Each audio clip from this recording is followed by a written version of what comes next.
దేవునికి మహిమ కలుగును గాక. మీ అందరికీ నా హృదయపూర్వక వందనాలండి. హల్లెలూయా. అందరు బాగున్నారా? దేవునికి స్తోత్రములు. మరి దేవుడు లేఖనాల ద్వారా మనతో మాట్లాడుతున్నాడండి.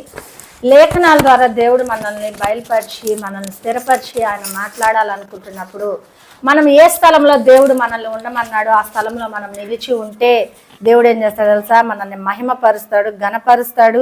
ఆయన గొప్ప గొప్ప కార్యములు దేవుడు చేస్తానంటున్నాడండి. మనం ఏం చేస్తామంటే మనకు శ్రమ కలిగిందని, బాధ కలిగిందని దేవుడు చెప్పే స్థలాన్ని విడిచిపెట్టి మనం వెళ్తుంటాం. కానీ మరి బైబిల్లో ఎంతో మంది భక్తులు దేవుని మాట విని దేవుడు చెప్పిన ఆలోచన ప్రకారంగా మరి వారు నడిచినప్పుడు వారు దీవించబడి ఉన్నారు. మరి చూడండి, ఆది కాండము 28వ అధ్యాయము 15వ వచనంలో దేవుడు మరి ఏ విధముగా మరి ఆ భక్తులతో మాట్లాడుచున్నాడో లేఖనాల ద్వారా మనతో మాట్లాడుతున్నాడు. ఆది కాండము 28వ అధ్యాయము 15వ వచనం. ఇదిగో నేను నీకు తోడయుండి నీవు వెళ్ళు ప్రతి స్థలమందు నిన్ను కాపాడుచు ఈ దేశమునకు నిన్ను మరలా రప్పించేదను. చాలండి. ఏమని చెప్తున్నాడండి? నువ్వు వెళ్ళు ప్రతి దేశమునకు కూడా నీకు నేను తోడై ఉండి మరలా ఈ స్థలానికి నిన్ను నేను నడిపించేదనని చెప్పేసి మరి దేవుడు యాకోబుతో మాట్లాడుచున్నాడండి. హల్లెలూయా. మరి యాకోబు ఎందుకు పారిపోతున్నాడండి? మనం తరచుగా మరి లేఖనాల ద్వారా మనం చూసుకుంటుంటాం. ఎందుకు యాకోబు మరి పారిపోతున్నాడంటే తన యొక్క అన్న స్థలంలో తను మరి నిలబడి తన అన్నకు వచ్చే ఆశీర్వాదము తను దొంగిలించున్నాడు కాబట్టి మరి తన అన్న తనను మరి ప్రాణ భయం ఎక్కడ మరి నాకు ప్రాణం తీస్తాడో అని చెప్పేసి ప్రాణ భయము కలిగి తను ఏం చేస్తున్నాడు తెలుసా? పారిపోతున్నాడండి. హల్లెలూయా. పారిపోతున్న సమయంలో దేవుడు మాట్లాడుచున్నాడు, నువ్వు ఎక్కడికైతే వెళ్తున్నావో ఆ స్థలాలలో నీకు నేను తోడే ఉండి మరలా ఈ స్థలానికి నిన్ను నేను నడిపిస్తానని చెప్పేసి మరి లేఖనాల ద్వారా దేవుడు మాట్లాడుచున్నాడండి. ఎందుకు తను పారిపోతున్నాడో తెలుసు కదా మనకి. మరి ప్రాణ భయంతో పారిపోతున్నాడు. మనం కూడా కొన్ని సందర్భాలను బట్టి మనం కూడా పారిపోయే స్థలాలలో కూడా మనము ఉంటున్నామండి. ఎందుకంటే దేవుడు చెప్పిన స్థలంలో మనకు శ్రమ కలుగుతుంది, బాధ కలుగుతుంది, లేకపోతే ఏదైనా సమస్య వస్తుంది, లేదా ప్రాణ భయము మనకు కూడా కలిగినప్పుడు మనం ఏం చేస్తాం తెలుసా?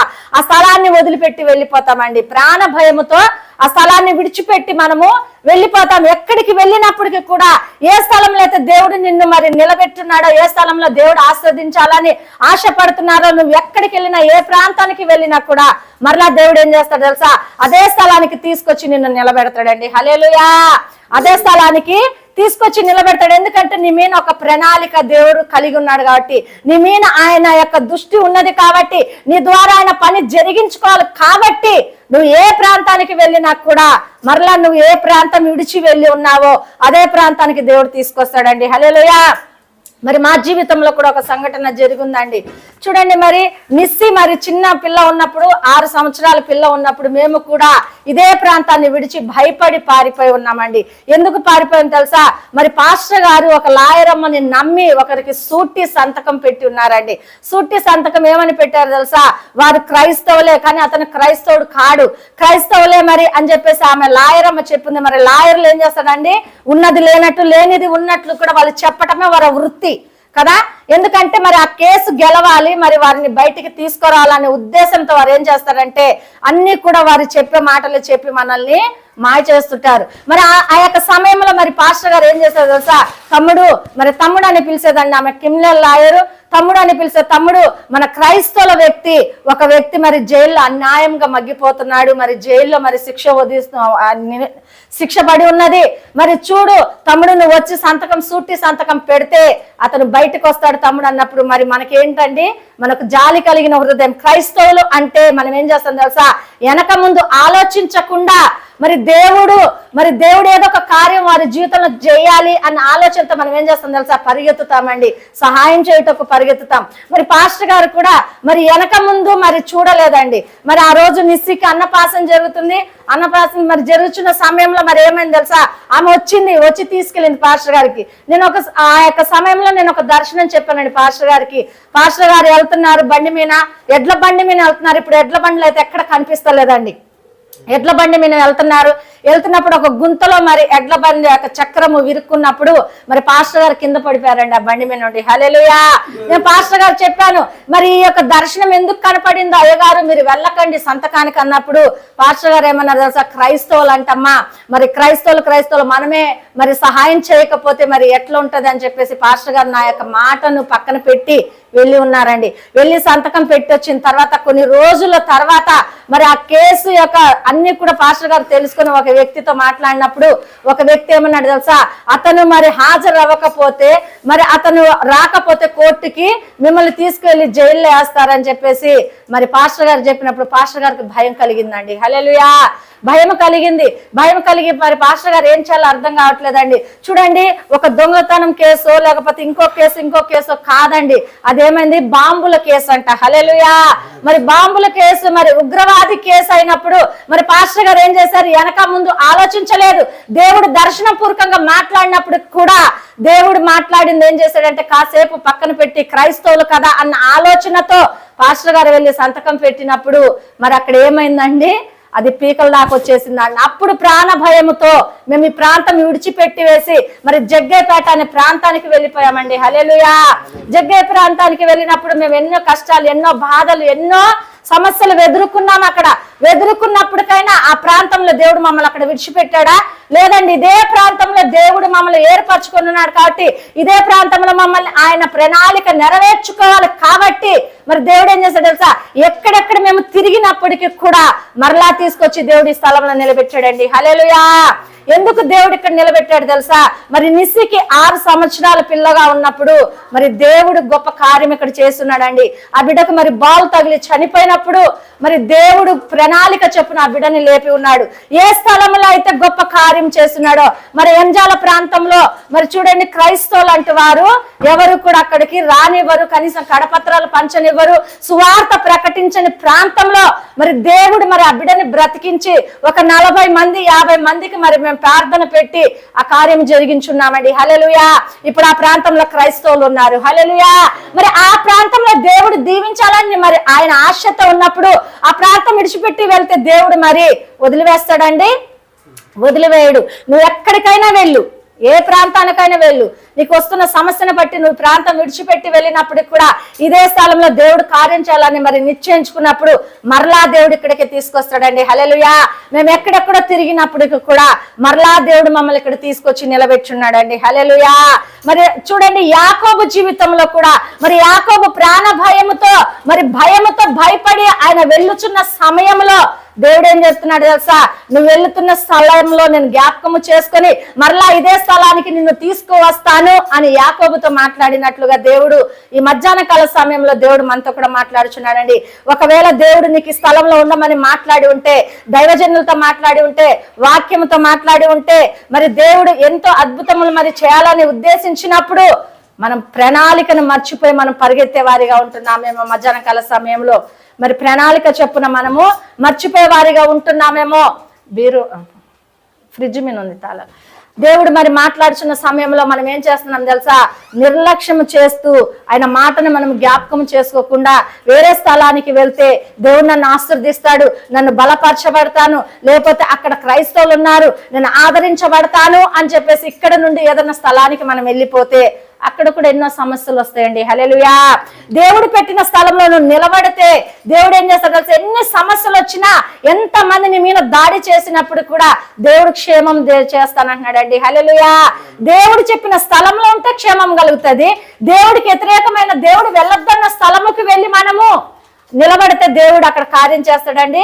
చేయడు. ఆ సమస్యలు ఎన్ని వచ్చినా కూడా మనమే ఓర్చుకోవాలా, మనమే భరించుకోవాలా. మరి యాకోబుతో మరి దేవుడు మాట్లాడుచున్నప్పుడు మరి యాకోబు ఏం చేశాడు తెలుసా అండి, మరి ఒక ప్రాంతంలో మరి యాకోబు నిద్రపోతున్నాడంట. హల్లెలూయా, మరి అరణ్య ప్రాంతంలో మరి ప్రయాణం ఎవరు మామూలు ఇంటికి వెళుచున్నప్పుడు మరి మరి రాత్రి కాల సమయం అవుతుంది కదా, పగలు నైట్లు మరి ఎన్ని రోజులు నడుచున్నారో, మరి ఆ రోజులలో వాహనాలు ఉన్నాయో లేవో తెలియదు, మరి గాడిదలు గుర్రాలు మాత్రమే ఉన్నాయి. మరి ఆ ప్రయాణం అవుతున్నప్పుడు అలిసిపోయి ఆయన నిద్రపోయినప్పుడు దేవుడు స్వప్నమందు తనతో మాట్లాడుచున్నాడండి. చూడండి 18వ వచనము, ఆదికాండం 28:18 వచనం. తెల్లవారునప్పుడు యాకోబు లేచి తాను తలగడగా చేసుకొనిన రాయి తీసి దాని స్తంభముగా నిలిపి దాని కొన మీద నూనె పోసెను. చూడండి ఏ స్థలము మరి దేవుడు చూపించున్నాడు, ఎక్కడైతే నిద్రపోయి ఉన్నాడో, ఎక్కడైతే పడుకొని ఉన్నాడో మరి దేవుని యొక్క దూతలు మరి అక్కడ ఆయనకు కనపరుచుకొని ఉన్నాయండి. ఆ లేఖనాల్లో చదివితే దేవుడు ఏ విధముగా తనని నియమించుకొని ఉన్నాడో, ఏ విధంగా పిలుచుకొని ఉన్నాడో, ఏ విధముగా తన ద్వారా కార్యము చేయాలన్నది ప్రణాళిక తెలియపరచబడుతుంది. మరి స్వప్నమందు కలయందు మరి యాకోబు ఒక కలగని ఉన్నాడండి. ఆకాశానికి భూమికి ఒక మిచ్చెన వేయబడి ఉందంటండి. వేయబడినప్పుడు కొందరు దిగుతున్నారు ఎక్కుతున్నట్లుగా మరి కలగని ఉన్నాడట. హల్లెలూయా. మనం ఎటువంటి కలలు కంటున్నాము? మనము ఎటువంటి కలలు కంటున్నాము? మనం ఉన్న స్థలాన్ని బట్టి మనం కలగంటున్నామా, లేకపోతే మనం ఉన్న ధనాన్ని బట్టి మనం కలగంటున్నామా, మనకు వస్తున్న ఐశ్వర్యాన్ని బట్టి మనం కలగంటున్నామా, లేదా దేవుని పరిచర్య నిమిత్త ప్రకారం మనం కలగంటున్నామా? ఏ విధంగా మనం కలగంటున్నాము? ఏ విధంగా దేవుడు నిన్ను దర్శిస్తున్నాడు? మరి చూడండి, యాకోబు మరి కలగలినప్పుడు, ఆ కళ ఆగిపోయినప్పుడు, తెల్లవారినప్పుడు ఆయన లేచి ఏం చేశాడు తెలుసా? మరి మనమైతే మెత్తలు పెట్టుకుంటాము, కొందరైతే మెత్త లేకపోతే నిద్ర పట్టదు, మెత్త పెట్టుకొని మరి పడుకుంటాము. ఆయన ఏం చేశాడు? మరి మెత్తలు అయితే బట్టలు తీసుకువెళ్ళి ఉన్నాడో లేదో, మరి హమాత్తుగా మరి ప్రాణభయంతో మరి విడిచిపెట్టి ఆ ప్రాంతం వెళ్ళి ఉన్నాడు కాబట్టి మరి బహుశా బట్టలు కూడా తీసుకువెళ్ళి ఉండొచ్చో లేదో మరి నాకైతే తెలియదు. కానీ మరి ఆయన తలగడకి ఒక రాయి పెట్టుకుని ఉన్నాడంటండి. తలగడకి ఒక రాయి పెట్టుకున్నప్పుడు ఉదయకాలం లేచి ఆ స్థలంలో ఆ రాయిని పెట్టి దాని మీద నూనె వేసి ప్రార్థన చేశాడంటండి. హల్లెలూయా. మనం ఏ స్థలంలో ఉన్నాము? మనము ఏ స్థలంలో ఉన్నామన్నది ఒకసారి జ్ఞాపకం చేసుకోవాలండి. అదే 19వ వచనంలో కూడా దేవుడు మాట్లాడుచున్నాడు, ఒకసారి చూసుకుందాం. మరియు అతడు ఆ స్థలమునకు బేతేలను పేరు పెట్టెను. చూడండి, చాలండి. ఆ స్థలముకి ఏమని పేరు పెట్టాడంట? బేతేలు అని పేరు పెట్టి ఉన్నాడంటండి. హల్లెలూయా. చూడండి, మనం ఒక స్థలంలో నిలబడితే దేవుడు ఏదన్నా పని మనకు అప్పచెప్పితే దేవుడు ఏం చేస్తాడు తెలుసా? మన నోటి నుండి పలికించి ఒక పేరు పెట్టిస్తాడండి. హల్లెలూయా. ఒక పేరు దేవుడు పెట్టిస్తాడు. మేము ఈ సేవలోకి వచ్చిన తర్వాత దేవుడు మాట్లాడి మరి నిస్సి బెతస్తా అని దేవుడు ఏం చేస్తాడు తెలుసా? నియమించి పేరు ఇచ్చున్నాడండి. హల్లెలూయా. ఒక పేరు అంటూ దేవుడు నీకు ఇస్తాడు, ఒక పేరు బయలుపరుస్తాడు. ఒక స్థలంలో నువ్వు నిలబడమని చెప్పేసి దేవుడు బయలుపరిచినప్పుడు మనం ఏం చేస్తున్నాము? నిజంగా ఆ స్థలాలలో నిలబడుతున్నామా? నిజంగా దేవుణ్ణి గణపరచాలని మనము ఇష్టపడుతున్నామా అన్నది లేఖనాల ద్వారా చూసుకోవాలండి. మరి యాకోబుకు వచ్చిన శ్రమను బట్టి ఆయన ఆ శ్రమల్లో కూడా, ఆ బాధల్లో కూడా, మరి ఆ ప్రాణ భయంతో ఉన్నప్పుడు కూడా ఒక కళ దేవుడు మరి కలుగు చేసినప్పుడు ఆ కళ కని కూడా తన పరిస్థితి అంతా కూడా మర్చిపోయి ఉన్నాడండి. తన పరిస్థితి అంతా కూడా మర్చిపోయి మరి దేవునికి ఇక్కడ ఒక మందిరం కట్టబడాలి, ఒక ఆలయం కట్టబడాలన్న ఆలోచనతో మరి ఆ రాయిని అక్కడ నిలబెట్టి దాని మీద అభిషేకము ఆయిల్ పోసి మరి దేవుని మందిరము అని ఇక్కడ కట్టబడును అని చెప్పేసి ఆయన పలికి మరి చూడండి, దేవుడికి ఆ యొక్క స్థలానికి ఆ పేరు పెట్టున్నాడండి. హల్లెలూయా. బేతేలు అనే పేరు మరి దేవుడు కలుగు చేసి పెట్టించినప్పుడు దేవుడు ఏం చేశాడు? ఆ స్థలంలో మందిరమును కట్టించున్నారు. హల్లెలూయా. మరి మనం ఉన్న స్థలాలలో మరి దేవుని కొరకు మనం మందిరంగా అవుతున్నామా? దేవుని కొరకు మందిరంగా అవుతున్నామా? మందిరం అంటే భూమి పైన నిలబెట్టడం మందిరం కాదండి. దేవునికి మందిరంగా మనం మలచబడాలా, దేవునికి మందిరంగా మనము ఉంచబడాలా. మన ఆలయమే దేవుని మందిరం అని చెప్పేసి లేఖనాల ద్వారా దేవుడు మాట్లాడుచున్నప్పుడు నిజముగా నీ ఆలయం, నీ హృదయము ఒకవేళ దేవుని మందిరంగా నియమించుకొని ఉంటున్నావా, లేకపోతే నీ ఆలయంలో ఇంకేమన్నా ఉంచుకుంటున్నావా? దేవునికి వ్యతిరేకమైన ఏదో ఆలయంలో ఉంచుకున్నా కూడా అది పాడైపోతుందండి. నీ హృదయం దేవునికి మందిరముగా, నువ్వే ఒక మందిరముగా దేవునికి మీరు మలిచి ఉంటే దేవుడు ఏం చేస్తాడు తెలుసా? ఆశ్చర్యకార్యములు, బహుకార్యములు దేవుడు చేస్తానన్నాడని. నిజముగా నువ్వు మందిరంగా మలచబడుచున్నావా? నీ శ్రమను బట్టి, బాధను బట్టి నువ్వు వెనక్కు చూస్తూ మరి లోతు భార్య వెనక్కి చూచి ఉన్నదండి. ఎందుకంటే దాని యొక్క ధనమును బట్టి, తన ఆలోచన పట్టి తను ఏం చేసింది తెలుసా? వెనకకు చూడవద్దు అని చెప్పేసి దేవుడు మాట్లాడినప్పుడు ఆమె ఏం చేసిందండి? వెనకకు చూచి ఉన్నది. హల్లెలూయా. వెనకకు చూచున్నప్పుడు ఉప్పు స్తంభంగా మారిపోయి ఉన్నదండి. మనము కూడా దేవుడు చెప్తున్న స్థలాలు విడిచిపెట్టి వెళ్తున్నప్పుడు ఒక్కసారి గమనించుకోవాలండి. దేవుడు ఈ స్థలంలో నన్ను ఎందుకు ఉండమన్నాడు? ఈ స్థలంలో దేనికి మరి నిలబెట్టున్నాడు? దేవుడు ఏ కార్యం చేయబోతున్నాడు, ఏమి చేయబోతున్నాడు అని మరి ఆలోచనతో మనం ప్రార్థన చేసినప్పుడు దేవుడు ఎన్నో అద్భుతాలు, ఆశ్చర్య కార్యాలు దేవుడు చేస్తాడండి. మేము ఇక్కడ నిలబడటం కారణం దేవుని యొక్క కృప, దేవుని యొక్క కార్యం అండి. ఎందుకంటే మేము కూడా మరి 4 సంవత్సరాల క్రితం ఈ స్థలంను విడిచిపెట్టి వేరే ప్రాంతానికి వెళ్ళాలన్న ఆలోచనతో మరి పాస్టర్ గారు తరచుగా ప్రార్థన చేసేవారండి. ఎందుకంటే శ్రమ, కష్టాలు ఓర్చుకోలేక, మరి ఎన్నో బాధలు కలుగుతున్నప్పుడు మరి సహించలేక, ఇక్కడ జరుగుతున్న దాడులను బట్టి మరి నిలబడలేక పాస్టర్ గారు ఏం చేశారు తెలుసా? ప్రార్థన చేశారండి.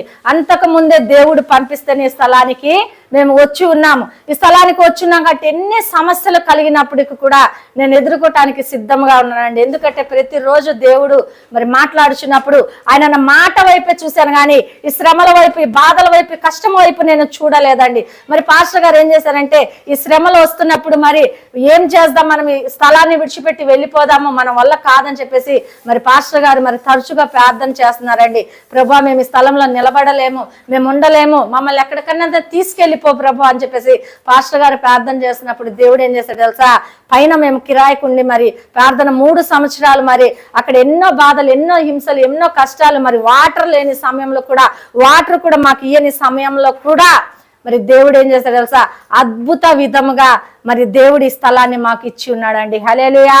4 సంవత్సరాలు ఈ స్థలము మాకు ఇచ్చి ఉన్నాడండి దేవుడు. హల్లెలూయా.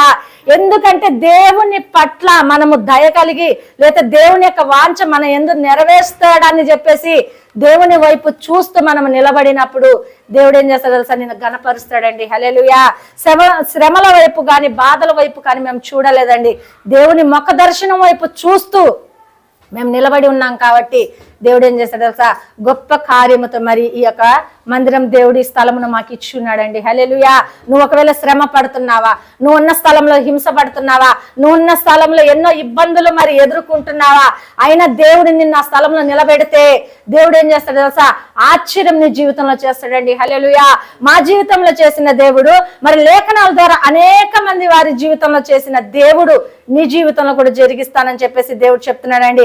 మరి నువ్వు నిజముగా నిలబడుతున్నావా, నిజముగా దేవుణ్ణి మరి నిలబెట్టిన స్థలంలో నిలబడితే దేవుడు గొప్ప ఆశీర్వాదంగా నడిపిస్తాడండి. నిర్గమకాండము 15వ అధ్యాయము 11వ వచనంలో కూడా దేవుడు మాట్లాడుచున్నాడు.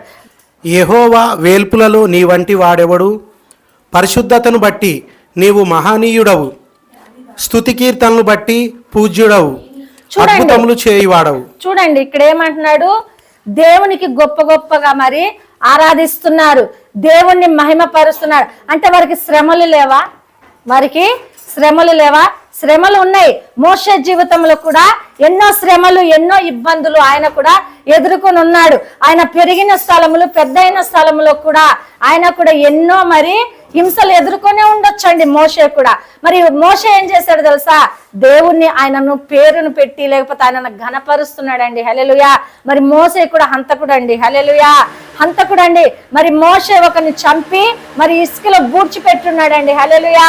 ఎందుకంటే తన ప్రజల్ని హింసిస్తున్నారని, తన ప్రజల్ని బాధ పెడుతున్నారని, తన ప్రజల్ని దూషిస్తున్నారని బాధతో, కోపంతో మరి ఆ యొక్క మనుషుల్ని చంపి మరి ఆ యొక్క సముద్రం ఒడ్డును కానీ లేకపోతే ఆ ఇసుకలో కానీ మరి పూడ్చిపెట్టున్నాడండి. కానీ దేవుడి ప్రణాళిక ఆయన పట్ల ఉంది కాబట్టి ఆయన కూడా ఏం చేశాడు తెలుసా, ఆ స్థలమును విడిచిపెట్టి పారిపోయి ఉన్నాడండి. హల్లెలూయా. ఆ స్థలమును విడిచిపెట్టి మరి ఫరో రాజ్యము, ఫరో దగ్గర నుండి పారిపోయి ఉన్నాడండి. కానీ దేవుడు విడిచిపెట్టలేదు, దేవుడు విడిచిపెట్టలేదు. మరి ఎక్కడికి మోషే వెళ్ళినప్పటికీ కూడా మరి కొండ మీద దేవుడు దర్శించి ఆ యొక్క పొదను కాలిపోతున్న సమయంలో దేవుడు అక్కడ మాట్లాడి ఆ కొండ మీద దేవుడు మళ్ళీ ఏం చేశాడు తెలుసా, ఏ స్థలమును విడిచిపెట్టి మోషే వెళ్ళున్నాడో మరలా ఆ ప్రాంతానికి తీసుకొచ్చున్నాడండి. హల్లెలూయా. ఆ ప్రాంతానికే దేవుడు తీసుకొచ్చి అద్భుత కార్యములు మరి చేసి ఆ ప్రజల్ని విడిపించి ఉన్నాడండి. హల్లెలూయా. ఒకవేళ నువ్వు భయపడి పరిగెత్తితే మరి ఇక్కడ ఎంతో మంది రక్షించబడాలా, నీ ప్రాంతము మరి రక్షించబడాలా, నీ ప్రజలు మరి రక్షించబడాలా, దేవుని వైపు తిప్పబడాలా అని చెప్పేసి దేవుడి యొక్క వాంఛ ఉన్నప్పుడు నువ్వు పారిపోతే మరి దేవుని కార్యం ఆగిపోతుంది కదండి. అందుకే దేవుడు ఏం చేస్తున్నాడు తెలుసా, ఏ స్థలంలో నిన్ను నిలబెట్టాడో ఆ స్థలంలో ఆయన ఘనపరచబడుచున్నాడు. హల్లెలూయా. నీ ద్వారా ఆయన ఘనత మహిమ తెచ్చుకుంటున్నాడండి. దేవుడు ఏ స్థలంలో అయితే మనల్ని నిలబెట్టున్నాడో అదే స్థలంలో మనం నిలబడితే ఆయనకు మహిమ కలుగుతుంది అని చెప్పేసి దేవుడు చెప్తున్నాడండి. మరి కీర్తనల గ్రంథము 68వ అధ్యాయం 35వ వచనంలో కూడా మాట్లాడుచున్నాడు దేవుడు. కీర్తనలు 68:35 వచనం. తన పరిశుద్ధ స్థలములలో దేవుడు భీకరుడు, ఇశ్రాయేలు దేవుడే తన ప్రజలకు బల పరాక్రమములను అనుగ్రహించుచున్నాడు. ఆమేన్. ఆయన ఏం చెప్తున్నాడండి, తన నిలబడిన స్థలంలోనే ఆయన ఏం చేస్తున్నాడు, భీకరం అంటే గొప్ప దేవుడు అంటండి. హల్లెలూయా. ఎవరు నిలబడిన స్థలంలో? తన ప్రజలు కదా. తన ప్రజలు ఎవరండి? మనమే, దేవుని ప్రజలము మనమే. కాబట్టి మనం నిలబడిన స్థలంలో ఆయన ఏం చేస్తున్నాడు తెలుసా, గొప్ప కార్యములు, ఆశ్చర్య కార్యములు, గొప్ప దేవుడు అని చెప్పేసి మరి లేఖనాలు తెలియపరుస్తున్నాయండి. భీకరం అంటే గొప్ప దేవుడు కదా, గొప్ప ఆశ్చర్యకారుడు అని చెప్పేసి దేవుడు మరి తెలియపరచుకున్నాడు. మరి ఆ స్థలంలో నువ్వు నిలబడితే, నీ ప్రజల కోసం నువ్వు నిలబడితే దేవుడు ఏం చేస్తానంటున్నాడు తెలుసా? నిన్ను విడిచిపెట్టి వేసి వెళ్ళిపోతానని చెప్పేసి దేవుడు చెప్తున్నాడా? శ్రమలకు నిన్ను విడిచిపెడతానంటున్నాడా? బాధలకు నిన్ను విడిచిపెడతానంటున్నాడా? నీ బాధ నువ్వు పడు అని చెప్పేసి విడిచిపెట్టి వెళ్తానని చెప్పేసి దేవుడు చెప్తలేదండి. ఆయన గొప్ప కార్యములు చేస్తాడంట. ఆయన మహా గొప్ప దేవుడు అంటండి. ఆయన ఆశ్చర్య కార్యములు మన ఎందు చేస్తానని చెప్పేసి మరి దేవుడు మరి కీర్తనల ద్వారా మాట్లాడుచున్నప్పుడు ఒక్కసారి మనం గమనించుకోవాలండి. మనం ఉన్న స్థలాన్ని ఒకవేళ విడిచిపెట్టి వెళ్ళాలనే ఆలోచన కలిగి మనం ఉన్నప్పుడు దేవుడు ఏం చేస్తున్నాడు తెలుసా? మనతోనే దేవుడు మాట్లాడుచున్నాడు. లేకపోతే నా యొక్క పుట్టింటికో, లేకపోతే నా స్వగ్రామానికి, నా బంధువుల వద్దకి నేను వెళ్తే నాకు అక్కడ మేలు కలుగుతుంది, నాకు వారందరూ ఉంటారు, నన్ను చూచుకుంటారు అని చెప్పేసి ఆశతో, లేకపోతే ఏదన్నా జరుగుతుందన్న నిభ్రముతో, ధైర్యముతో మనం ఉన్నప్పుడు దేవుడు ఏం చేస్తున్నాడు తెలుసా? ఏ స్థలంలో నేను నిలబెట్టి ఉన్నానో ఆ స్థలంలో నేను ఆశీర్వదిస్తానని చెప్పేసి మరి లేఖనాల ద్వారా దేవుడు మాట్లాడుచున్నప్పుడు మరి నిజంగా దేవునికి విధేయత కలిగి మనం ఉంటున్నామా? చూడండి, యెషయా గ్రంథము 8వ అధ్యాయము 13వ వచనంలో కూడా దేవుడు మాట్లాడుచున్నాడు. ఎంతో మంది దైవజనుల ద్వారా దేవుడు మాట్లాడున్నాడండి. ఎంతమంది ప్రవర్తనలతో, ఎంతమంది దేవుని బిడ్డలతో దేవుడు మాట్లాడున్నాడు. యెషయా గ్రంథము 8వ అధ్యాయము 13వ వచనం, సైన్యములకు అధిపతియగు యెహోవాయే పరిశుద్ధుడును, మీరు భయపడవలసిన వాడు ఆయనే, ఆయన కోసరమే దిగులు పడవలెను. చూడండి, దేవుడు ఏమని చెప్తున్నాడు? సైన్యములకు అధిపతి అయినా దేవుడు అని చెప్పేసి చెప్తున్నాడు అండి. మీరు ఎవరికి భయపడాలి, ఎవరికి భయపడాలి అని చెప్పేసి లేఖనాలు తెలియపరుస్తున్నాయి. దేవునికి భయపడాలంట మనం. హల్లెలూయా! నిజముగా దేవునికి మనము భయపడాలా. నీ మీద దాడి చేసే వాళ్ళకి నువ్వు భయపడొద్దండి, లేకపోతే నిన్ను హింస పెట్టే వారికి నువ్వు భయపడొద్దండి, నీ మీద శ్రమ కలిగిస్తున్న వారికి నువ్వు భయపడొద్దండి, వారికి తల వంచొద్దండి. సర్వాధికారి అనే దేవునికి నువ్వు భయపడినట్లయితే దేవుడు ఏం చేస్తాడు తెలుసా? ఆయన గొప్పవాడంటండి. హల్లెలూయా! ఆయనకు ఒక పేరు ఉందంటండి. ఏం పేరు? సైన్యములకు అధిపతి అయిన యెహోవా అని ఆయనకు పేరు ఉందంటండి. హల్లెలూయా! సైన్యం అంటే ఎవరండి? దేవదూతలు, లేకపోతే మన ఎదుట నిలబడిన గొప్ప సైన్యము. ఆ యొక్క సైన్యములకు అధిపతి అంట. రాజులకు రారాజు అని చెప్పేసి మరి లేఖనాలు తెలియపరుస్తున్నప్పుడు అంత గొప్ప దేవుడు మనకు ఎదురుగా ఉన్నప్పుడు మనం ఎందుకు భయపడాలండి? ఎందుకు మనం భయపడాలా? సాతాను ఏం చేస్తాడు తెలుసా? నీ పేరు చెడ్డది చేయాలి, దేవుని నుండి దూరపు చేయాలి, దేవుని ఆలోచన నుండి దూరము చేయాలి, దేవునిలో నుండి నిన్ను పక్కకు తీసుకువెళ్ళాలి, దేవుని మందిరంకి వెళ్లకుండా నిన్ను పక్కకు తీసుకువెళ్ళాలని చెప్పేసి మరి సాతాను ఎన్ని ప్రయత్నాలు చేస్తున్నప్పటికైనా ఆ సాతానుకు ఎదురుగా నిలబడింది ఎవరండి? దేవుడైన యెహోవా అంట. హల్లెలూయా!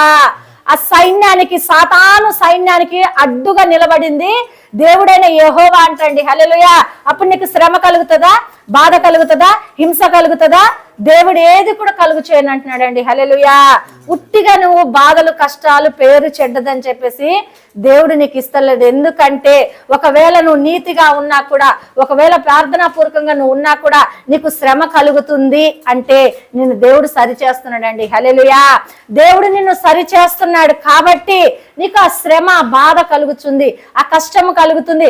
ఒక్క మనిషి ఓర్చుకున్నంత శ్రమ మాత్రమే మన మీనికి వస్తుంది అని చెప్పేసి మరి దేవుడు చెప్తున్నప్పుడు మనం నిజంగా శ్రమ వైపు చూస్తామా?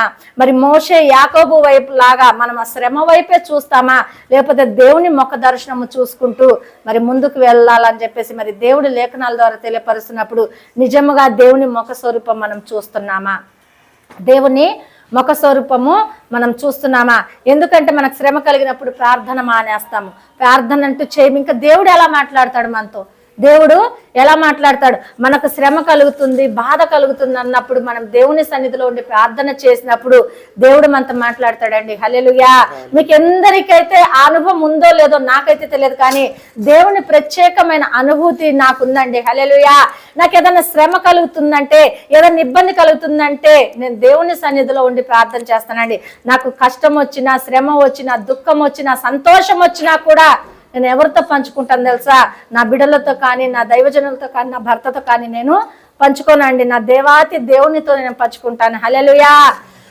శ్రమలు ఒక్కటే నేను పంచుకోనండి, సంతోషం కూడా ఆయనతో పంచుకుంటాను. దేవా ఈ రోజు ఈ కార్యం చేశావు, అందుని బట్టి నిన్ను స్తుతిస్తున్నానయ్యా. ఇంత అద్భుతం చేశావు, అందుని బట్టి నిన్ను ఆరాధిస్తున్నాను ప్రభు అని చెప్పేసి మరి నేనేం చేస్తాను తెలుసా? దేవుణ్ణి మహిమపరుస్తానండి. హల్లెలూయా. దేవుణ్ణి నేను మహిమపరుస్తాను. మొన్నటి కాల సమయం మనము ఈ మినిస్ట్రీ రిజిస్ట్రేషన్ చేస్తున్నామండి. చేసినప్పుడు మరి ఆలోచన చొప్పున దేవుడు ఒక ఆలోచన ఇచ్చాడు, ఈ మినిస్ట్రీ రిజిస్ట్రేషన్ చేయండి అన్నప్పుడు మరి మేము ఎంతో ప్రార్థన చేస్తూ మరి ముందుకు వెళ్తున్నప్పుడు దేవుడు ఏం చేశాడంటే దేవుని బిడ్డల ద్వారా సహాయం చేసి మరి ఆ కార్యమును జయప్రదం చేశాడండి. మరి ఆ యొక్క రిజిస్ట్రేషన్ కోసం మేము వెళ్ళినప్పుడు మరి చూడండి, రిజిస్ట్రేషన్ దగ్గర ఎన్నో ఆటంకాలు, ఇబ్బందులు కలిగి ఉన్నాయి. లేదా కరెంటు బిల్లు అదో ఇదో ఎన్నో ఇబ్బందులు కలిగి ఉన్నప్పటికి కూడా నేను ఏం చేశానంటే ప్రార్థన మాత్రం చేశానండి. ఆ స్థలంలో ఎవరన్నా ప్రార్థన చేస్తారా? మనుషులు తిరుగుతున్న సమయంలో రిజిస్ట్రేషన్ ఆఫీస్ అంటే ఎంత మంది ఉంటారో, మరి అనేకమైనవి రిజిస్ట్రేషన్ చేసుకునేవారు అనేకమైన మంది వస్తారు, చాలా మంది అక్కడ ఉంటారు. ఆ మనుషులలో నేను ఏం చేశాను తెలుసా? కళ్ళైతే మూసుకోలేదు, కానీ నిలబడి నేను ప్రార్థించాను. ప్రభా మరి నేను కరెంటు బిల్లు తీసుకురాలేదు, మరి కరెంటు బిల్లు అని అడుగుతున్నారు, మరి ఇది మొదలు పెట్టిన దగ్గర నుండి ఎన్ని ఇబ్బందులు ఎన్ని ఆటంకాలు వస్తున్నాయి ప్రభా, ఇప్పుడు నేను ఏం చేయను, ఎక్కడికి వెళ్ళి నేను తీసుకురావాలి ప్రభా? మరి హైత్ నగర్ ప్రాంతంలో మరి అక్కడ జరుగుతుంది. అయితే నేను ప్రార్థన చేసినప్పుడు దేవుడు ఏం చేశాడు తెలుసా? కార్యము చేసేది నేను ఊరుకుండి చూడమ్మా నువ్వు అన్నాడండి. హల్లెలూయా. ఊరిక ఉండి నువ్వు నిలిచి చూడమన్నాడండి. హల్లెలూయా. నిలిచి చూడమన్నప్పుడు నేనేం చేశాను తెలుసా? ప్రభా నీకు స్తోత్రం అని చెప్పేసి నేను నిలిచి ఉన్నప్పుడు మరి కిందకి జెరాక్సుల కోసం వెళ్ళి నేను పైకి వచ్చే పాటికే మరి అంత రిజిస్ట్రేషన్ పూర్తయి మా ఫోటోలు దింపడానికి పిలిచారండి. హల్లెలూయా. మరి దేవాతి దేవుడు అంత చిన్న కార్యం చేసినప్పుడు నీ జీవితంలో మరి చేయడా దేవుడు? నీ జీవితం ఆశ్చర్య కార్యములు చేయడా? చిన్న కరెంటు బిల్లు కదండి, చిన్న కరెంటు బిల్లు శోధన పెట్టాడు సాతాను. దేవుని పని జరగకుండా, దేవుని యొక్క ప్రణాళిక నెరవేర్చబడకుండా మనకు అడ్డుగోడలుగా ప్రతి విషయంలో కూడా సాతాను ఆటంకం పరుస్తుంటదండి. ఆటంకంని గుర్తించి ఆ జనాల మధ్యన నేను ప్రార్థన ఒక్క సెకండ్ చేశానండి. నిమిషాలు గంటలు నేను చేయలేదు, ఒక్క సెకండే చేశాను. ప్రభా మరి నేనేం చెయ్యాలి అని చెప్పినప్పుడు దేవుడు అన్నాడు, ఊరికే నిలిచుండి చూడు అన్నాడండి. హల్లెలూయా. ఊరికే నిలిచుండి చూడు, నేను చేస్తాను అన్నాడు. అలాగే నేను కిందికి వెళ్ళిన దాన్ని పైకి వచ్చేపాటికి మొత్తం రిజిస్ట్రేషన్ అంతా పూర్తి అయిందండి. హల్లెలూయా. దేవుని జీవితంలో కూడా గొప్ప కార్యం చేస్తాడు. నువ్వేం చేయాలి తెలుసా? ప్రార్థన చేయాలి. నీకు వస్తున్న సమస్యను బట్టి, బాధను బట్టి నువ్వు ప్రార్థన చేసినప్పుడు దేవుడు ఏం చేస్తాడు తెలుసా? నువ్వు నిలుచున్న స్థలంలోనే కార్యం చేస్తాడండి. హల్లెలూయా. మరి ఆ కరెంటు బిల్లు తీసుకురమ్మంటే మళ్ళీ నేను వెనక్కి రావాలి, 2 గంటలు పడుతుందో 3 గంటలు పడుతుందో మళ్ళీ తిరిగి వెళ్ళేపాటికి. అప్పుడు రిజిస్ట్రేషన్ టైం కూడా అయిపోవడానికి దగ్గరకు వచ్చింది. మరి 5 గంటలకి రిజిస్ట్రేషన్ ఆఫీసు మూసివేస్తారు. ఎక్కడైనా గవర్నమెంట్ పరంగా మరి బ్యాంకీలు అయినా మరి ఆఫీసులు ఏమైనా కూడా 5 గంటల తర్వాత వాళ్ళ లోపల పని చేసుకుంటారు, కానీ బయట వారిని ఎవరిని కూడా ఎలో చేయరు. మరి నేను కిందికి వెళ్ళాను ఆ స్థలంలో. మరి మా కోసం 6 గంటల వరకు మరి అక్కడ డ్యూటీ జరిగి ఉందండి. హల్లెలూయా. ఎంత ఆశ్చర్యకరుడండి మన దేవుడు. మరి దేవుడి ప్రణాళిక ఉంటే గవర్నమెంట్ మీకు సహాయం చేస్తుందండి. హల్లెలూయా. దేవుని యొక్క ఆలోచన చొప్పున మీరు నడిస్తే మరి ఎమ్మెల్యే, ఎంపీలు, మరి కలెక్టర్లు ఎవరైనా కూడా మనకు దేవుడు ముందుకు తీసుకొచ్చి సహాయం చేస్తాడండి. హల్లెలూయా. మొట్టమొదటిగా నువ్వేం చేస్తున్నావో తెలుసా? దేవుని సన్నిధిలో నిలబడి ఉన్నావా? దేవుడు చెప్పిన స్థలంలో నిలబడి ఉన్నావా? దేవుడు చెప్పే ఆలోచనలో నువ్వు నిలబడి మరి గమనించి నువ్వు ప్రార్థన చేస్తున్నావా? దేవుడు గొప్ప కార్యములు చేస్తాడండి. నిజముగా నువ్వు నిలబడి ఉంటే, నువ్వు ఓర్చుకుంటుంటే దేవుడు నీ పట్ల ఏదో గొప్ప ప్రణాళిక ఆయన చేయాలని ఆశపడుతున్నప్పుడు దేవుడు కార్యం చేస్తాడండి. హల్లెలూయా. దేవునికి స్తోత్రం అండి. దేవుడు ఒకవేళ ప్రణాళిక నెరవేర్చాలనుకున్నప్పుడు దేవుడు ఏం చేస్తాడు తెలుసా? ఆ స్థలంలో నిన్ను నిలబెట్టినప్పుడు, నువ్వు ధైర్యముతో నిలబడినప్పుడు దేవుడు ఏం చేస్తాడు తెలుసా? అద్భుత కార్యములు, ఆశ్చర్య కార్యములు చేస్తానని చెప్తున్నానండి. పిరికి వారిగా పరిగెత్తిన వారికి ఏ కార్యం కూడా జరగదండి. హల్లెలూయా. పిరికి వారిగా పరిగెత్తినప్పుడు దేవుడు ఏ కార్యం కూడా చేయడు. ఒకవేళ నీ ఉద్యోగం లేదన్న ఒత్తిడి వస్తుంటే నువ్వు ప్రార్థన చేసినప్పుడు ఆ స్థలంలో దేవుడు ఘనపరుస్తాడండి. హల్లెలూయా. ఒకవేళ నీ కుటుంబీకులందరూ కూడా నిన్ను బాధ పెడుతూ, నీ అత్తమామ కానీ, నీ బంధువులు కానీ, నీ రక్త సంబంధులు కానీ ఎవరైనా నిన్ను బాధ పెడుతున్నప్పుడు ఆ స్థలమును విడిచిపెట్టకుండా నువ్వు ప్రార్థన చేసినప్పుడు దేవుడు ఏం చేస్తాడు తెలుసా? ఆ కుటుంబంలో నిన్ను తలగా ఉంచుతాడండి. హల్లెలూయా. మరి ఆ ప్రార్థన లేక, నిరీక్షణ లేక ఎన్నో కుటుంబాలు పతనం అవుతున్నాయండి. కోడలకి అత్తకు కోడలకు సమాధానం లేక ఆ స్థలమును విడిచిపెట్టి వేసి మరి ఏరే కాపురాలు వెళ్ళిపోతున్నారండి. హల్లెలూయా. మరి అక్కడ దేవుణ్ణి మహిమపరుస్తారండి. మహిమపరచలేరు. ఎందుకంటే మరి ఆ తల్లి నవమాసాలు మోసి మరి ఆ కుమారుని కని మరి ఆ కుమారుడికి విద్య ఇచ్చి మరి పెంచుకొని చదివించుకొని గొప్పవాడిని చేసినప్పుడు మరి కోడలు వచ్చి మరి గద్ద వచ్చేసి మరి కోడి పిల్లల్ని ఎత్తుకెళ్ళినట్టుగా మరి ఆ కోడలు ఇచ్చి మరి కొడుకుని తీసుకెళ్తే ఆ తల్లిదండ్రులు ఎంత బాధపడతారండి. హల్లెలూయా. ఆ తల్లిదండ్రులు ఎంత బాధపడతారు. అలా కాకుండా ఒకవేళ తనకు శ్రమ కలుగుతున్నప్పుడు కూడా అతను ఆమె ఓర్చుకొని ప్రార్థన చేసినప్పుడు దేవుడు ఏం చేస్తాడు తెలుసా, ఆ కోడల్ని గొప్ప స్థితిలో దేవుడు ఆశీర్దిస్తాడండి. హల్లెలూయా. అటువంటి స్థితిలో ఒకవేళ ఎవరైతే ఉంటే దేవుడు ఏం చేస్తున్నాడు తెలుసా, నీతోనే నేను మాట్లాడుచున్నానని చెప్తున్నాడండి. నువ్వు ఏ స్థలంలో నిలబడి ఉంటావో ఆ స్థలంలోనే నువ్వు నిలబడి ఉన్నప్పుడు దేవుడు ఏం చేస్తాడు తెలుసా, గొప్పగా నిన్ను తలగా ఉంచుతానంటున్నాడండి. మరి చూడండి, మరి ఎంతో మంది జీవితంలో దేవుడు నూతన కార్యములు చేసినప్పుడు మన జీవితంలో కూడా దేవుడు చేస్తాడండి. హాగర్ జీవితంలో చేయలేదా? మరి హాగర్ ఏం చేసింది, తన బిడ్డను తీసుకుని వెళ్ళి మరి ఆ యజమానురాల దగ్గర ఉండలేక తను పెడుతున్న బాధలను సహించలేక మరి ఆ ప్రాంతం విడిచిపెట్టి వెళ్ళినప్పుడు దేవుడు విడిచిపెట్టాడండి. మరలా అదే స్థలానికి వెళ్ళమని హాగర్తో మాట్లాడలేదా? దేవుడు కూడా ఏ స్థలంలో నువ్వు ఉంటావో నీ కుటుంబీకుల మధ్యన ఉన్నప్పుడు కూడా దేవుడు ఏం చేస్తాడు తెలుసా, ఆశీర్దిస్తానంటున్నాడు. ఒకవేళ చదువుకుంటున్న స్కూల్లో కానీ కాలేజీల్లో కానీ నీకు ఇబ్బంది కలిగినప్పుడు దేవుడు ప్రార్థన చేస్తే ఆ కాలేజీ యాజమాన్యం అంతా కూడా ఈ పిల్ల మంచిది, ఈ పిల్లగాడు మంచోడు, మంచిగా చదువుతారు అని చెప్పేసి నీ పేరు గొప్పది చేస్తారండి. హల్లెలూయా. కేవలం ప్రార్థనేనండి. దేవుడు చెప్పిన స్థలంలో నిలబడితే ఎంత గొప్ప కార్యములు దేవుడు చేస్తాడు అంటున్నాడో. ఆశీర్వాదములు మనం విడిచిపెట్టక దేవుని సన్నిధిలో మనం నిలబడినప్పుడు ప్రతి మనిషికి శ్రమ కలుగుతుందండి. ఈ భూలోకంలో మనం ఉన్నాం కాబట్టి ప్రతి ఒక్కరికి కూడా, క్రైస్తవులకు కానీ అన్నజనం కానీ దేవుని వెరిగిన వారు కానీ దేవుని వెరగని వారికి కూడా ఎన్నో సమస్యలు వస్తాయి. కాకపోతే ఏంటంటే వాళ్ళు గుర్తించుకోరు, మనం గుర్తిస్తాము. హల్లెలూయా. క్రైస్తవులతో దేవుడు మాట్లాడతాడు కాబట్టి వారి యొక్క అనుభూతిని బట్టి వారు ఏం చేస్తాడంటే మరి నిలబడి ఉండటానికి సాధ్యమైనంత వరకు నిలబడటానికి ప్రార్థన చేస్తారు. హల్లెలూయా.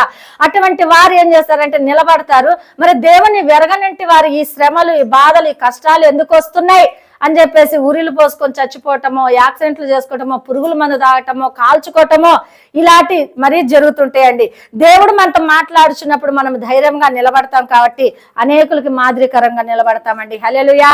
ఎవరు అనేకులకు మాదిరికరంగా నిలబడతారండి? దేవుని మాట వినేవారు మాత్రమే అనేకులకు మాదిరికరంగా నిలబడతారండి.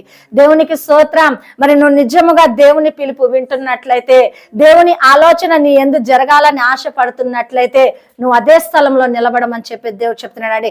ఆ స్థలంలో నుండి నిన్ను లేపుతానని చెప్పి దేవుడు చెప్తున్నాడు. అనేకులకి మాదిరికరంగా, అనేకులకు ఆశీర్వాదకరముగా, అనేకుల్ని ఫలించే విధముగా దేవుడు నిన్ను ఫలింపజేస్తానంటున్నాడు అండి. హల్లెలూయా. ఆ స్థలమును విడిచిపెట్టొద్దని చెప్పేసి దేవుడు చెప్తున్నప్పుడు మనం ఆ స్థలంలో ఉండుటకు ఇష్టపడాలండి. ఆ స్థలంలో మనం ఉన్నప్పుడే దేవుడు ఎన్నో గొప్ప కార్యాలు దేవుడు చేస్తానంటున్నాడు. మరి ఈ యొక్క లేఖనాలు దేవుడు దీవించబడును గాక, దేవునికి మహిమ కలుగును గాక. ప్రార్థన చేసుకుందాం.